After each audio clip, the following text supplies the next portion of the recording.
फ्लावरचे सगळे आयटम करून झाल्यावर ना मग एक आयटम हा नक्कीच आठवतो. तर चला इथे फ्लावर छान बारीक बारीक कापून घेतलेली आहे. त्यानंतर त्याला बॉईल करून घेतलं. त्यानंतर ना इथे मी बटाटे स्लाइस करून घेतलेले होते आणि ते टूथपिकमध्ये लावून घ्यायचे. जे एक व्हायरल रेसिपी आहे, मी म्हटलं चला आपण ट्राय करून बघूया. तर अशा पद्धतीने स्प्रिंकल जे मिळतं ना ते असं सगळं छान सेट करून घेतलेलं होतं. त्यानंतर इथे एक वाटी मैदा घेतलेला होता. त्यामध्ये अर्धी वाटी मी कॉर्नफ्लॉवर टाकलं. त्यानंतर इथे शेजवान फ्राईड राईसचा जो मसाला असतो तो टाकला. Red chilli sauce, green chilli sauce टाकला. त्यानंतर थोडासा सोया सॉस, चवीपुरतं मीठ टाकलं खूप कमी प्रमाणात.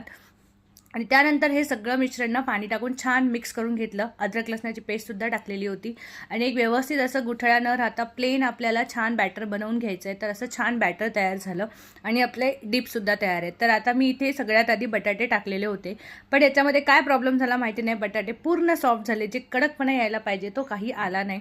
पण आपले कोबीचे मंचुरियन जे होते ते खूप छान झालेले होते. तर कशी वाटली रेसिपी नक्की कमेंट करून सांगा.